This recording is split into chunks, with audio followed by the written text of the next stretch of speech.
नमस्कार। जय जगन्नाथ ओडिशावासी। भारतीय जनता पार्टी रो सरकार गठन करबा बा मोहन सरकार गठन हेबार पाखापाखि 100 दिन पूरी सारलानी। एहार भितरे अनेक योजनार नाम परिवर्तन हो सारलानी। बहुत किछि योजना रे जो थे कि रंग कथा आलोचना होतला रंग भी परिवर्तन हो गलानी। एवं यार भितर सबुठु चर्चा होची सुभद्रा योजना।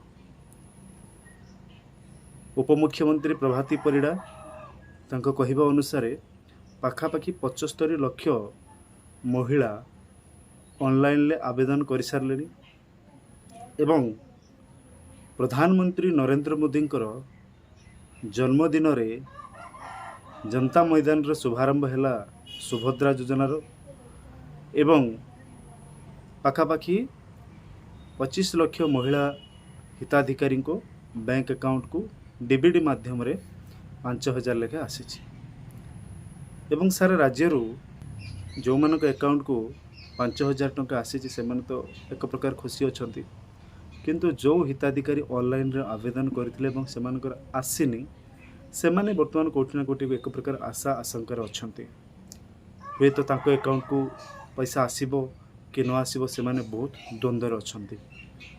एनिवे सरकार एथिपाई कौन पदक्षेप नौचंती से तो परवर्ती पर्यायर आग को देखा किंतु सबुठ बड़ प्रश्न होची आपण माने जानिथिबे जो माने ग्रामांचल रहउछंती जदि डीबीटी माध्यम रे बैंक अकाउंट को पैसा दिया जाउछि कहार 2टा अकाउंट कहार 3टा अकाउंट से माने डीबीटी कौन जानि नाथि एवं देइथिबे गोटे अकाउंट किंतु डीबीटी थिबो आउ एक गोटे अकाउंट रे तो से हिताधिकारी पाइबो केमती तापाई सरकार कौन प्रस्तुत करुछंती जो हिताधिकारी बैंक अकाउंट रे आधार कार्ड लिंक हेनी से हिताधिकारी जनक पाइबो कि भली बहुत किछि प्रश्न सरकार को सम्मुख रे आसुछि।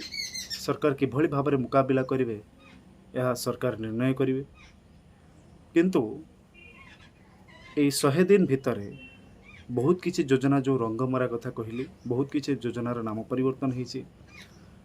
कालिया योजना परिवर्ते सीएम किसान योजना, विजु स्वास्थ्य कल्याण योजना परिवर्ते गोपबंधु आरोग्य योजना एभली बहुत किछि योजना जोड़ा नवीन बाबू कर जाइथिले से सब योजना को परिवर्तन करी नुआ नुआ योजनार नामकरण कराइछि। आ सुभद्रा योजना जोड़ा कहिथिले 50,000 देबे बोली किंतु 5 वर्ष रे 50,000 टंका देवे वर्ष को 10,000 एवं गोटे गोटे किस्ती रे 5,000 करिक देवे एटा समस्त को जाना। किंतु सबुठ बड़ प्रश्न जोटा कि मुद्दा करी भारतीय जनता पार्टी सरकार को आसीथिला से मुद्दारू वर्तमान व्यतिक्रम। आपण माने जानिथिबे पूर्व सरकार को सबुबेले समालोचना करा जाउथिला दादन प्रसंग उपरे। ये 100 दिन पूर्ति अवसर रे मोहन बाबू कहंतु कि युवक मान कौन कर विशेषकर जो दादन समस्या कथा उठुला कौन ओडिशार से भली प्रोत्साहन नहीं ओडिशार कौन से भली संशोधन नहीं जो ओडिशा लोक बाहर को जाउछन्ति दादन खटिया पाई एवं यही प्रसंग रे विभिन्न समय रे टीवी डिबेट तर्क हो अबा विधानसभा हो एबा साधारण रे हो विरोधी मध्य सबुबेले हल्ला करते कि दादन प्रसंग गोटे माँ को छाड़ी पुओ वर्ष वर्ष बाहर रोची अधिकांश समय रे भी जो दादन श्रमिक बाहर जाउछन्ति सेमानकर फेरिबार मध्य कौन सी आशा रही न थाए। एनीवे तो यही दादन मानक पई 100 दिन पूरी गलानी माँ मानकर स्किल डेवलपमेंट पई आपण सुभद्रा योजना कले किंतु युवक मानकर स्किल डेवलपमेंट पई युवक मानकर आर्थिक क्षेत्र में सशक्त करने पई युवक मानक एम्पावरमेंट करने पई सरकार कौन पदक्षेप नहीं छंती यही 100 दिन भितर सरकार विजन कौन युवक मानक डेवलपमेंट करने पई युवक मानकर स्किल डेवलपमेंट हो कि युवक मानक आर्थिक क्षेत्र में स्वावलंबन हो से कौन पदक्षेप नि जाइछि। पूर्वर नवीन बाबू मेक इन ओडिशा माध्यम रे बहुत किछि इंडस्ट्रीज ओडिशा को आनी एवं केतेकांश युवक मानक नियुक्ति देवारे से सहायक होइथिले ଏବଂ ଏଇ ଯେଉଁ ଦାଦନ ପ୍ରସଙ୍ଗ କଥା କହିବି, ଦାଦନଟା କେବଳ ଓଡ଼ିଶାରେ ନୁହେଁ, ସମଗ୍ର ଭାରତ ବର୍ଷରେ ବିଭିନ୍ନ ରାଜ୍ୟର ଲୋକମାନେ ଅନ୍ୟ ରାଜ୍ୟକୁ ଯାଇଥାନ୍ତି ଦାଦନ ଶ୍ରମିକ ହିସାବରେ କାମ କରିବା ପାଇଁ। ଏବଂ ସେହି ତୁଳନାରେ ଉତ୍ତରପ୍ରଦେଶ ହେଉ, ବିହାର ହେଉ, ଝାଡ଼ଖଣ୍ଡ ହେଉ, ଛତିଶଗଡ଼ ହେଉ, ସେମାନଙ୍କର ତାଲିକାରେ ନମ୍ବର 1ରେ ରହିବେ। କିନ୍ତୁ ଓଡ଼ିଶା ବହୁତ ପଛରେ। ଫିର୍ ବି ଏଇ ଦାଦନ ପ୍ରସଙ୍ଗକୁ ନେଇକି ଯେତେବେଳେ ଭାରତୀୟ ଜନତା ପାର୍ଟି ହୋ ହାଲ୍ଲା କରୁଥିଲା, ଆମେ କମ୍ପାନୀ କରିବୁ, ଆମେ ଯୁବକମାନଙ୍କୁ ନିଯୁକ୍ତି ଦେବୁ, କୁଆଡ଼େ ଗଲା ଏସବୁ ବାଇଦା? କହିଥିଲେ ଚିଟଫଣ୍ଡ କଥା, ସରକାର ଗଠନ ହେବାର 24 ଘଣ୍ଟା ଭିତରେ ଆମେ ଚିଟଫଣ୍ଡ ଜମାକାରୀମାନଙ୍କୁ ପଇସା वापस କରିବୁ, ପଇସା ରିଟର୍ଣ୍ଣ କରିବୁ, କିଭଳି ତା ପାଇଁ ଗାଇଡ଼ଲାଇନ୍ ପ୍ରସ୍ତୁତ କରିବୁ। ଏସବୁ କଥା ବର୍ତ୍ତମାନ ଭୁଲି ଯାଇଛନ୍ତି। ଏସବୁ କଥାକୁ ଆଟେନସନ୍ ଡାଇଭର୍ଟ କରିବା ପାଇଁ ବର୍ତ୍ତମାନ ଆସିଛି କ'ଣ ଗୋଟେ ଜୁମଲା ନା ସୁଭଦ୍ରା ଯୋଜନା। ସୁଭଦ୍ରା ଯୋଜନାରେ ସେ କହିଦେଇଥିଲେ 50,000 ଟଙ୍କା, କିନ୍ତୁ ତାଙ୍କର ବଜେଟ୍ ହେଉଛି ଛୋଟ, କିନ୍ତୁ କିଭଳି ଭାବରେ ସମସ୍ତଙ୍କୁ 50,000 ଦେବେ। କହିଥିଲେ ଭିନ୍ନକ୍ଷମ ହେଉ କିମ୍ବା ବାର୍ଦ୍ଧକ୍ୟ ଭତ୍ତା 3,000 ଟଙ୍କା କରିବେ, କିନ୍ତୁ ବର୍ତ୍ତମାନ କରିଦେଇଛନ୍ତି 3,500 ଟଙ୍କା। ପାଇବେ କେଉଁମାନେ ନା 80 ବର୍ଷର ଉର୍ଦ୍ଧ୍ୱ ଯେଉଁମାନଙ୍କର। ତେଣୁ ये जो भारतीय जनता पार्टी जो पूर्वर आलोचना कराଯାଉଥିଲା जुमला, अर्थात कहे गोटे कथा करेंगे गोटे कथा, एमानकर कथार कौन ग्यारंटी न था। जो कहते मोदी ग्यारंटी, मोदी ग्यारंटी, वास्तव में कौ रूप ये ग्यारंटी मुझे बुझीपार। सुभद्रा योजना कहते 50,000 देवे बोली, दौरान 5,000। आपड़ कहते महिला को सशक्तिकरण करेंगे, आपण मैंने कहतु आजिका समय 5,000 टंकार कौन महिला सशक्तिकरण हो।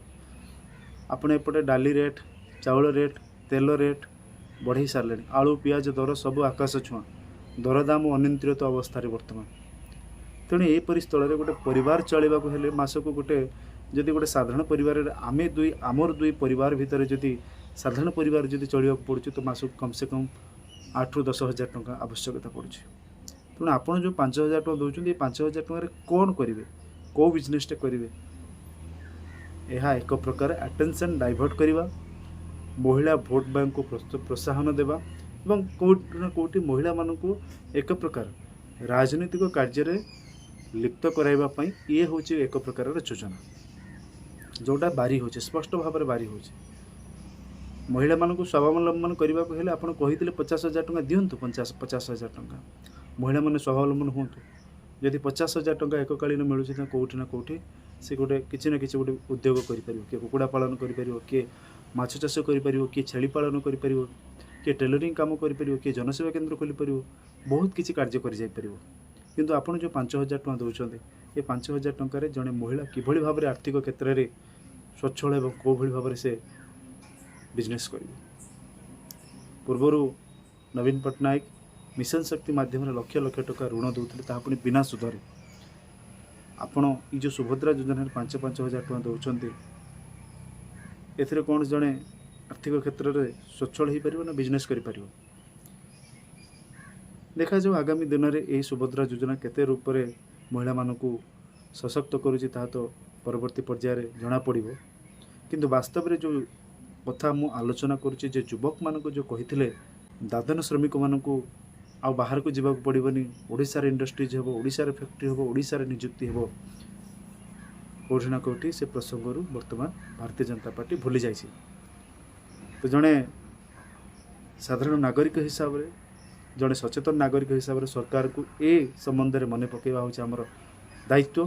तेणु सरकार आशा करी सरकार एप्रति यत्नशील हूँ एवं युवक मानकर स्किल डेवलपमेंट हो, युवक मान क्षेत्र आर्थिक क्षेत्र में स्वच्छलता हो, किंबा विशेषकर जो दादन कथा कहूँ, दादन श्रमिक किभली संख्या कमिव से विषय में माननीय मुख्यमंत्री कौन कौन पदक्षेप नौकरी आगामी दिन में देखा बाकी रहा। कारण पूर्वर आलोचना होता डबल इंजिन सरकार, डबल इंजिन सरकार, दुईटा पद्म दुई गुणा विकास। तेणु जेहेतु बर्तमान राज्य में भी भारतीय जनता पार्टी सरकार अच्छी, केन्द्र में भारतीय जनता पार्टी सरकार अच्छी, तेणु बहुत आशा रहिबो कि ओडिशा को अधिक निवेश आसू, ओडिशा को केन्द्रर अधिक सहायता आसू एवं युवक मानू जो दादन समस्या रही से दादन समस्या हटाइवाई फैक्ट्री हो, युवक मानू निजुक्ति दि जाए। आशा करी आज भिडियोटी आपको निहाती भाव में इनफर्मेटिव हो। जदि भल लगी तो लाइक करेंगे, चैनल न सब्सक्राइब करदे। पुणी देखा नेक्स्ट वीडियो रे। रही नमस्कार, जय जगन्नाथ।